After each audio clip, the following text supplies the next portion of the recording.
Hello, everybody, and welcome to another year-end review of how many attractions did Brent Dodge do in the year 2024. Now, in case you did not join me last year I decided to do something that I had never done before, and that's actually keep track of every single attraction that I would do in the year 2023. Now, that year I decided what I was going to do was try to do as many attractions as possible for the entire year. So I ended up with a little over 2,000 for the entire year, and I would mainly focus on things like the Barnstormer or Dumbo, or things that had a short wait that I could go on over and over and over again. This year I decided to do things completely differently, and I just decided to do what naturally I do. So instead of focusing on trying to get as many numbers as possible, I was just kind of curious, how many attractions do I do in an entire year without actually pushing myself to do as many attractions as I possibly can? And the answer may surprise you. Well, some of you. If you know me, then it probably doesn't surprise you at all. But I had a few people that I talked to at the start of the year, and I said, this is how we're going to do it this year. We're not going to go for as many as possible. We're just doing naturally what comes. And I had people throw a few predictions at me. Some people were very, very, very low by saying that they thought I was going to do maybe 100 or 200 attractions in the year. Now, for those of you who are new to this channel, you may not realize that I do actually go to Walt Disney World literally every single day. This year I did take a few extra trips home to Wisconsin. I had weddings to go to and Death in the Family, and then also our annual family badminton tournament. So I did miss a lot more park days than I usually do. In addition to that, I also went to Disneyland twice. I did include all of those in the ride tracker as well. And I also went on the Disney Magic, the cruise ship, and I did include the attractions there as well, like the Aqua Mouse, which is the Aqua Dunk, the Aqua Dunk, which is the attraction or the water slide that just drops you straight down. So if you add up all of those things between Disneyland, Walt Disney World, and the Disney Cruise Line, the grand total for this year is 1,292 attractions, which is still a lot of attractions. When you really break it down, it's on an average of over 3 a day, but less than 4 a day. So let's take a quick look at some of my favorite attractions that I did throughout the year. Now, it probably is no surprise to those people who know me that the People Mover was number one on our list yet again this year.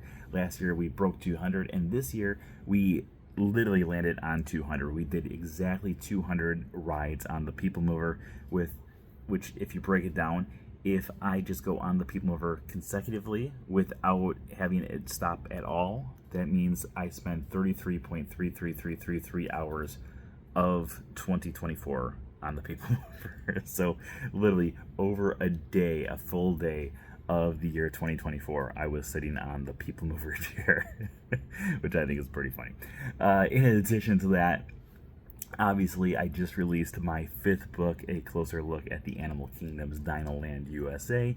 So I did a lot of trips to Dinoland USA over the year, with Dinosaur being my second most ridden attraction this year with 42. And then number 3 is something that kind of surprises people a lot, and that's Journey of Water, inspired by Moana. Now, for attractions like that, since obviously you're not like going on a ride vehicle, there's things like that and Tom Sawyer Island and stuff like that where it's like, how do you actually keep track of it? Now, if I just walked through the entire course of Moana, that does not count. I do not count it at all.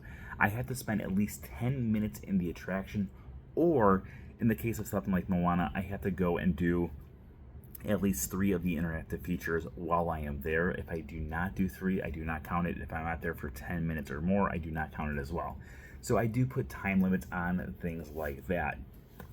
Other attractions, like the People Mover, obviously, if you wait in line and you sit down and you go around one time, that's 1. If you go around a second time, that's 2. It's very basic, but there are a few of those walk-in attractions where people are like, does that really count? And yes, in my opinion, it does count. As long as you stand or wait in a specific area for a specific amount of time, I did count it on the list, which brings us up to our 1,292.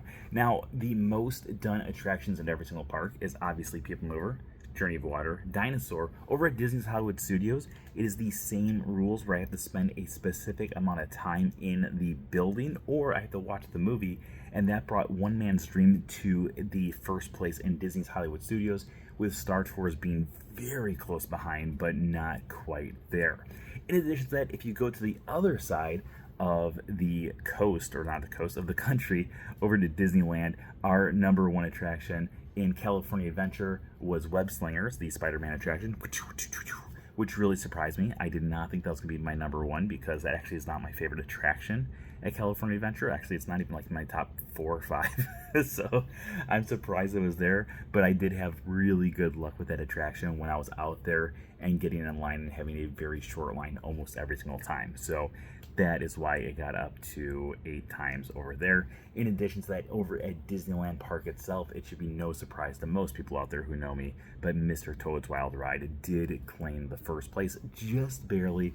We also had a few other things, like the Matterhorn was right behind it, along with things like the Storybook Canal Boats. I just love Fantasyland out there. It's one of my favorite areas in all of Disneyland. But that is going to conclude this video. Let me know in the comments, does this number seem too high? Does it seem too low? I think this coming up year, what we're going to do is do what we did last year and just kind of naturally see how many attractions I go on throughout the year. But overall, I'm happy with my 1,292. I did not pay attention to the numbers at all throughout the entire year. In 2023, I actually had it so every time I got off a ride, I would actually count that ride too. I'd be like, okay, that was number 75. Then next year I'd be like, okay, that was my 76th ride of the year. That was awful because the entire year I was so focused on, okay, I want to hit this number now. Now I want to hit this number. And it really kind of distracted me from the moment.